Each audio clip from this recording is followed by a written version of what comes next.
ইব্রাহিম আলাইসাল্লাম তার ছেলেকে বারবার কুরবানি করার চেষ্টা করছেন, ছেলে কুরবানি হচ্ছে না। তাতে বিদ্বানগণ অনেকে বলতে চেয়েছেন যে ছুরির নিচে লোহা লাগানো আছে, সেজন্য কাটছে না।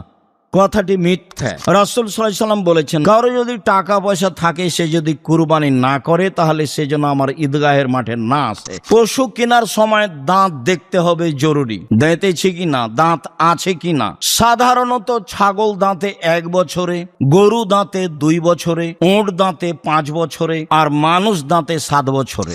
স্পষ্ট ল্যাংড়া হয় না যেন, স্পষ্ট কানা হয় না যেন, স্পষ্ট রোগা হয় না যেন, আর গায়ে গোশত নেই এমন হয় না যেন। কিনে নিয়ে এসেছেন, তারপরে ত্রুটি ঘটেছে, সমস্যা নেই। কিনেই নিয়ে এসেছেন খুঁতপূর্ণ, আবার বিক্রি করতে হবে। 7 জন আর 7 পরিবার এক নয়। পরিবারের পক্ষ থেকে কুরবানি হতে হবে একটা, এ কথাই ঠিক। সারা জীবন 2 ভাই ভিন্ন ভিন্ন খেলেন বা বেঁচে আছে তাই 2 ভাইয়ের টাকা দিয়ে একটা গরু করে পার হয়ে গেলেন, এ আবার কোন কথা? আকিকার সাথে কুরবানির কোনো সম্পর্ক নেই। আকিকা হচ্ছে পিতার জিম্মেদারি, পিতাকে দিতেই হবে। সম্মানিত মুসল্লি দিনী মুসলিম ভাই বোন, প্রশংসা আল্লাহর জন্য, শান্তি অবতীর্ণ হোক আল্লাহর রাসূলের উপর সাল্লাল্লাহু আলাইহি ওয়াসাল্লাম। আজ জুমার খুতবায় সংক্ষিপ্ত সময়ে বক্তব্যের বিষয় কুরবানি। কুরবানি সম্পর্কে আমরা এক গুরুত্বপূর্ণ সংক্ষিপ্ত তথ্যবহুল বিবরণের চেষ্টা করব ইনশাআল্লাহুল আজিজ। কুরবানি শব্দটি কুরব থেকে নির্গত, যার অর্থ হচ্ছে সন্তুষ্টি লাভ করা। যেসব মাধ্যম দিয়ে আল্লাহকে খুব বেশি সন্তুষ্ট করা যায়, তার একটি বড় মাধ্যম হচ্ছে কুরবানি। আজ থেকে প্রায় ৫৫০০ বছর পূর্বে ইরাকের ব্যাবিলন শহরের উর নামক গ্রামে ইব্রাহিম আলাইহিস সালাম জন্মগ্রহণ করেন। তিনি যে কুরবানি করেছিলেন, সে কুরবানি আমাদের কুরবানি। যদিও কুরবানি প্রথা আদম আলাইহিস সালাম থেকেই চালু রয়েছে। আদম আলাইহিস সালামের 1 ছেলে 1 মেয়ে একসাথে জন্ম নিত। আগের ছেলে পরের মেয়ে, পরের ছেলে আগের মেয়ে, এভাবে তিনি বিবাহ দিতেন। সময় আসলে তিনি তার নিয়ম অনুযায়ী বিবাহের ব্যাপারে প্রস্তাব পেশ করলে কাবিল তা প্রত্যাখ্যান করল। কাবিল বলল, আমার সাথে যে মেয়ে জন্ম নিয়েছে আমি তাকে বিবাহ করতে ইচ্ছুক। ইকলিমা দেখতে বেশি সুন্দরী ছিল লিওয়াজার চেয়ে। আদম আলাইহিস সালাম পরিস্থিতি দেখে বললেন, ঠিক আছে, তোমরা 2 জন আল্লাহর দরবারে কুরবানি পেশ করো। যার কুরবানি কবুল হবে সেই ইকলিমাকে বিবাহ করবে। পিতার পরামর্শ অনুযায়ী কাবিল যেহেতু জমি চাষ করত, মর্মে কিছু গম কুরবানি হিসেবে পেশ করল। হাবিল পশু পালন করত, মর্মে একটি দুম্বা কুরবানি হিসাবে পেশ করল। তখন কুরবানি কবুলের পদ্ধতি ছিল আকাশ থেকে আগুন এসে জ্বলে যাবে। হাবিলের দুম্বা পশুটি জ্বলে গেল, কাবিলের গমগুলি থেকে গেল। এতে কাবিল মান সম্মান রক্ষা করতে ক্ষিপ্ত হয়ে গেল। কাবিল বলল, হাবিল, আমি তোকে হত্যা করব। হাবিল বলল, তুমি হত্যা করো, আমি তোমাকে হত্যা করব না। আল্লাহ তাআলা বলেন, অতলু ইবনায় আদামা নাবা ইবনায় আদামা বিল হক্কে। মুহাম্মদ সাল্লাল্লাহু আলাইহি সাল্লাম আপনি আদমের 2 ছেলের সত্য সংবাদ পড়ে দেখুন। ইদ কাররাবা কুরবানান, যখন তারা 2 ভাই কুরবানি পেশ করেছিল। ফাতুকুব্বিলা মিন আহাদিহিমা ওয়ালাম ইতাকাব্বাল মিনাল আখার, 2 জনের একজনের কুরবানি কবুল করা হয়েছিল, অপরজনের কবুল কোরবানি কবুল করা হয়নি। মর্মে কাবিল ক্ষিপ্ত হয়। সময়ের গতিতে কাবিল তার ভাই হাবিলকে হত্যা করে। হত্যা করার পরে দেখছে লাশ পড়ে আছে, কি করা যায়। চিন্তা ভাবনা করতে দেখলো দুইটি কাক আসলো, মারামারি করলো। একটা কাক মারা গেল। মরে যাওয়া কাকটিকে জীবিত কাকটি গর্ত খুঁড়ে মাটিতে পুঁতে দিল। কাবিল বুঝল হাবিলকে কি করতে হবে। গর্ত খুঁড়ে কাবিল হাবিলকে মাটিতে পুঁতে দিল। আমাদের নবী মোহাম্মদ সাল্লাল্লাহু আলাইহি সাল্লাম বলেন, সামাজিক অবস্থা এত জটিল হবে যে সত্যবাদী হবে মিথ্যাবাদী, আর মিথ্যাবাদী হবে সত্যবাদী। আত্মসাৎকারী হবে আমানতদার, আর আমানতদার ব্যক্তি হবে আত্মসাৎকারী। সমাজে সবাই আগাছা হয়ে যাবে, মারামারি বেড়ে যাবে। তখন সাহাবেগণ বললেন, তাহলে বলেন কি করতে হবে, আপনি বলেন। তখন রাসূল সাল্লাল্লাহু আলাইহি সাল্লাম বললেন, বাড়িতে থেকো আর মুখখান বন্ধ রেখো। ঠিক আছে, বাড়িতে থাকবো। ওই সময়েও যদি সমাজের লোক বাড়িতে এসে মেরে যায় তাহলে কি করব? তখন রাসূল সাল্লাল্লাহু আলাইহি সাল্লাম বললেন, তখন আদমের দুই ছেলের ভালোটার মতো হয়ো। পরিস্থিতি খুব জটিল হয়ে গেলে মোকাবেলা করতে যায় না, কেননা সত্য তখন সত্য থাকবে না। সত্যই হবে মিথ্যা, আর মিথ্যাই হবে সত্য। তুমি যদি ন্যায় হক পেতে চাও, সমাজ তোমাকে তা দেবে না। সমাজের প্রায় মানুষ হবে আগাছা, অন্যায় প্রিয়। তখন তুমি উত্তর দিতে গেলে সফল হতে পারবা না। অতএব তুমি আদমের দুই ছেলের ভালোটার মতো হয়েও। কাবিল বলল, হাবিল, তোকে আমি হত্যা করব। তখন হাবিল বলল, ঠিক আছে, তুমি হত্যা করো, আমি তোমাকে হত্যা করব না। এই স্বভাবে গড়ে উঠতে হবে। সমাজের অবস্থা যখন খুব বেশি জটিল হবে, প্রায় কাছাকাছি আরো বেশি হবে। সম্মানিত দিনী ভাই বোন, বলছিলাম আমাদের কুরবানি, ইব্রাহিম আলাইহিস সালামের কুরবানি। ইব্রাহিম আলাইহিস সালাম তার স্ত্রী সারাকে নিয়ে এক এলাকা দিয়ে পার হচ্ছিলেন। সেই এলাকায় ছিল স্বৈরাচারী শাসক। শাসককে বলা হলো, আপনার এলাকায় একজন লোক প্রবেশ করেছে, তার নাম ইব্রাহিম। তার সাথে একজন মহিলা রয়েছে, আহসানুন নিসা মিনাল আরব। আরব ভূখণ্ডে সবচেয়ে সুন্দরী নারী। বিদ্বানগণ বলেন, মা হাওয়া থেকে নিয়ে কিয়ামত পর্যন্ত যত নারী এসেছে, যত নারী আসবে, যত নারী আছে, সবার চেয়ে সুন্দরী সারা। হয়তোবা এটাও হতে পারে যে ওই সময়ে যত নারী ছিল সবার চেয়ে তিনি সুন্দরী ছিলেন, এমনটাও হতে পারে। আর এটাও হতে পারে যে ইউসুফ আলাইহিস সালাম খুব সুন্দর মানুষ ছিলেন, তিনি পেয়েছিলেন তার দাদির চেহারা। তার দাদি ইব্রাহিম আলাইহিস সালামের স্ত্রী সারা ভিন্ন ধরনের ব্যতিক্রম সুন্দরী মহিলা ছিলেন। সেই সুবাদেই অনেকদিন পরে নাতি, ছেলের ঘরের ছেলে সুন্দর হতেও পারে। সম্মানিত দিনী ভাই বোন, ইব্রাহিম আলাইহিস সালাম স্ত্রীকে রক্ষা করতে পারলেন না। শেষ পর্যন্ত তিনি সারাকে স্বৈরাচারী শাসকের ঘরে পাঠালেন। সারা ঘরে ঢুকতেই সে হাত বাড়ালো অন্যায়ের উদ্দেশ্যে। সারা বলল, থামেন, আগে ওযু হবে, 2 রাকাত সালাত হবে, তারপরে কোনো কথা। সারা ওযু করলেন, 2 রাকাত সালাত আদায় করলেন, তারপরে বললেন, আল্লাহুম্মা ইন কুনতু আমানতু বিকা ওয়া বিরাসূলিকা ওয়া হাসানতু ফারজি ইল্লা যাওজি। হে আল্লাহ, আমি যদি তোমাকে বিশ্বাস করে থাকি আর তোমার নবী ইব্রাহিমকে নবী বলে মেনে নিয়ে থাকি, আর আমার জীবনে যদি কোনোদিন আমার লজ্জাস্থানকে আমার স্বামী ছাড়া অন্য কাউকে ব্যবহার করতে না দিয়ে থাকি, তাহলে এই নির্জনে এই স্বৈরাচারী শাসক যেন আমার গায়ে হাত লাগাতে না পারে। কথা শেষই হয়নি, স্বৈরাচারী শাসক অজ্ঞান হয়ে মাটিতে পড়ে গেল। সারা বললেন, আল্লাহ, এই সময়ে যদি এ মারা যায় তাহলে আমরা স্বামী স্ত্রী দোষী সাব্যস্ত হব, আটকা পড়ে যাব, তুমি একে মেরে ফেলো না।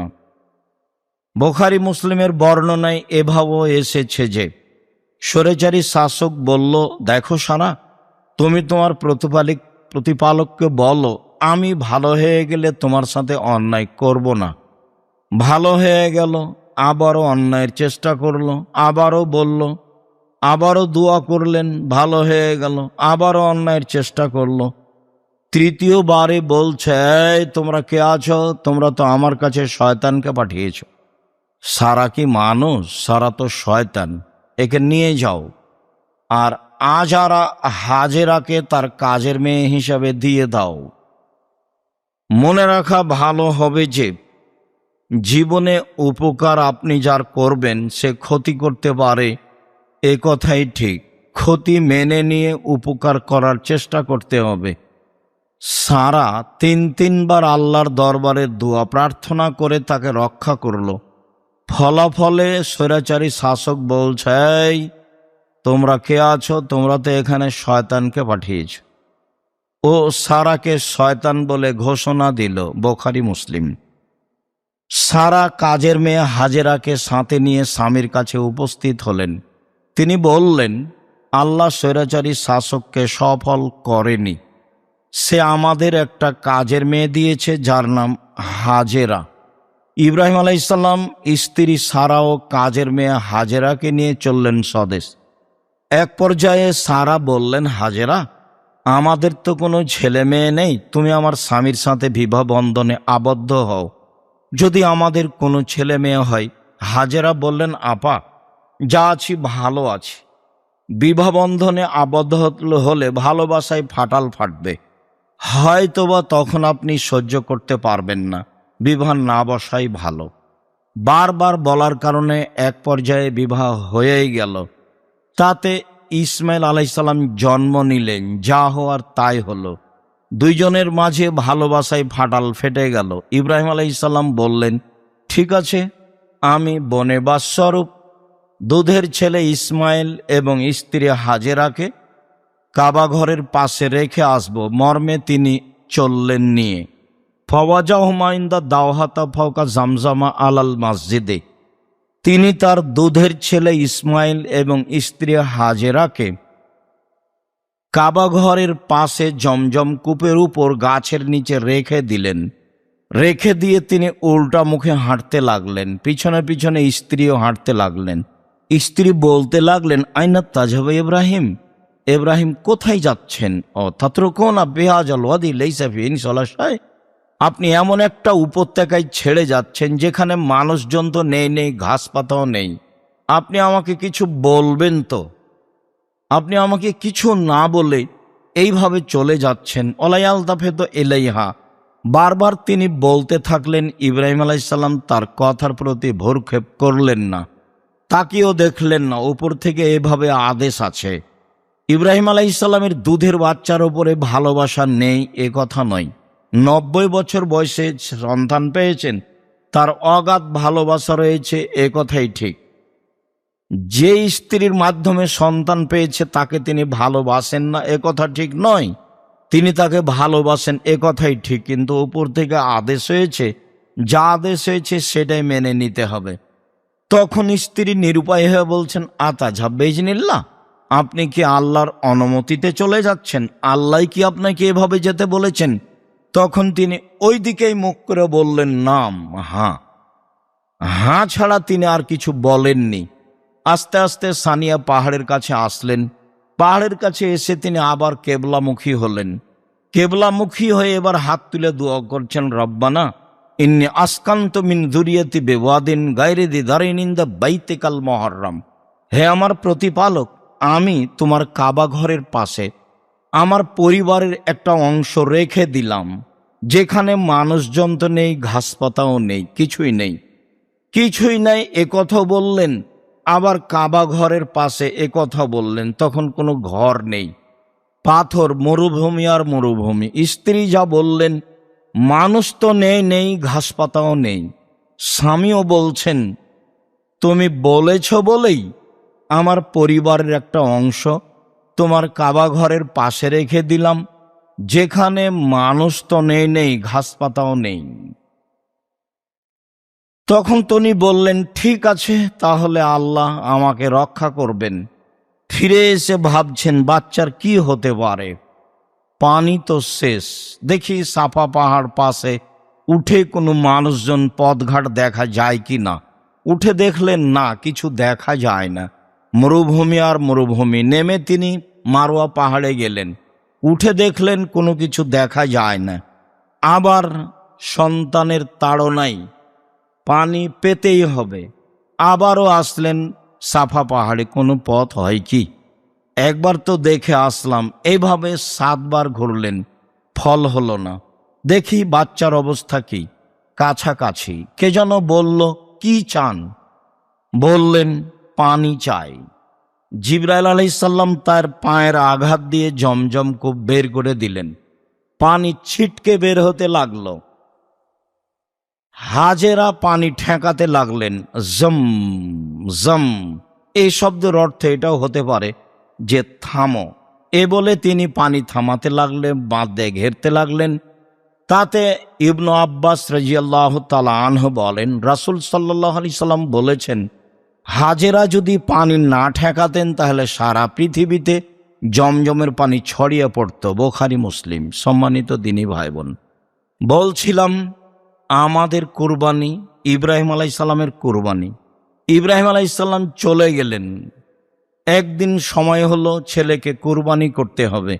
ফালাম্মা বালাগা মাহু সায়, বাচ্চা যখন দৌড়াদৌড়ি করতে পারে, এই সময়ে দেখতে ভালো লাগে, সুন্দরও লাগে, আদর করতে ভালো লাগে। এই সময়ে আল্লাহ বলছেন ছেলেকে কুরবানি করতে হবে। তিনি এসে বললেন, বোনাইয়া ইন্নি আরাফিল মানামে আন্নি আসবাহুকা, আব্বু আমি স্বপ্নে দেখছি তোমাকে কুরবানি করছি, তোমার মতামত কি? ছোট বাচ্চার কাছে তিনি মতামত চাচ্ছেন। মতামতে ছেলে বলছেন, ইয়া বাতিফাল মা তুমারু সাতাজিদুনি ইনশাআল্লাহু মিনাস সাবিরিন। আব্বা, আপনি যা স্বপ্নে দেখেছেন তা বাস্তবায়ন করুন, আপনি আমাকে ধৈর্যশীল পাবেন। ফাসলামা, বাপ বেটা একমত হয়ে গেলেন। ওয়াতাল্লাহুলিল জাবিন, ছেলেকে উপুড় করে মিনা মাঠে ফাঁকা জায়গায় সইয়ে দিলেন। 90 বছরের 100 বছরের বৃদ্ধ মানুষ, মাথার চুল পেকে গেছে, কেউ নেই দর্শক, আল্লাহ ও ফেরেশতা ছাড়া মানুষজন কেউ নেই। 90-100 বছরের মানুষ বারবার ছুরি চালাচ্ছে।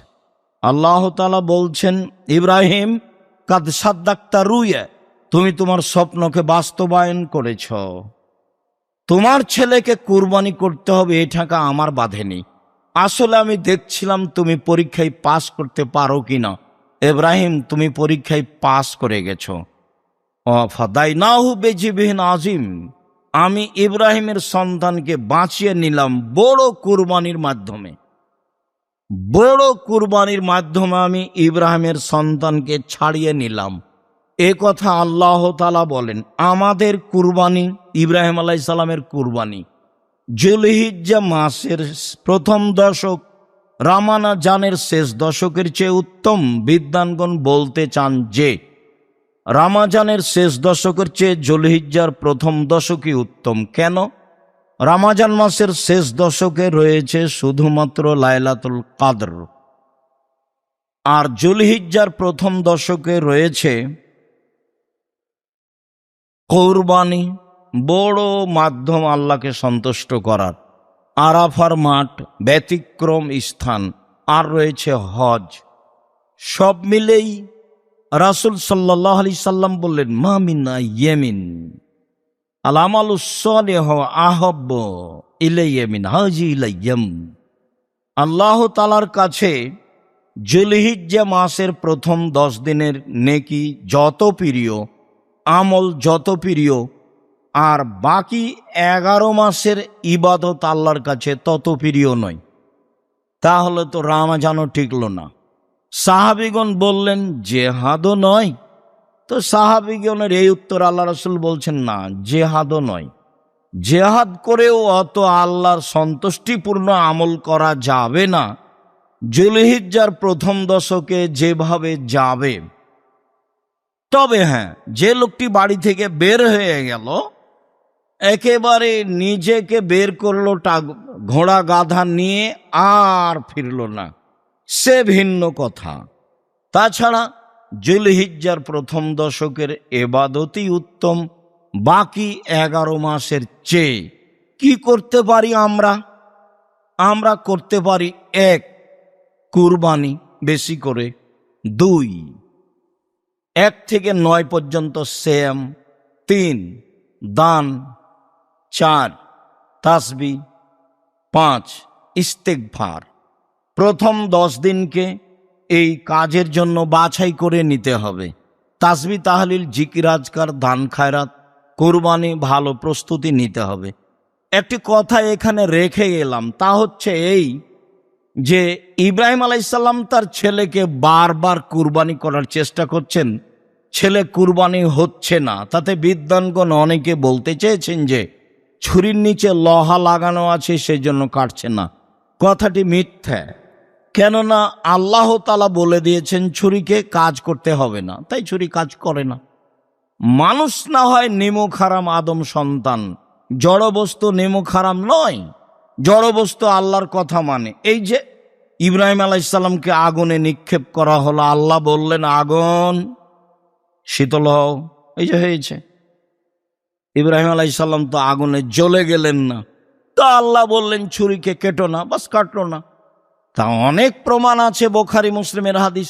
ওই যে একটা লোক 99টা লোককে হত্যা করার পরে বলল বাঁচার পথ, তো যার কাছে গেছে সে হলো দরবেশ, ও তো ধর্ম বুঝে না।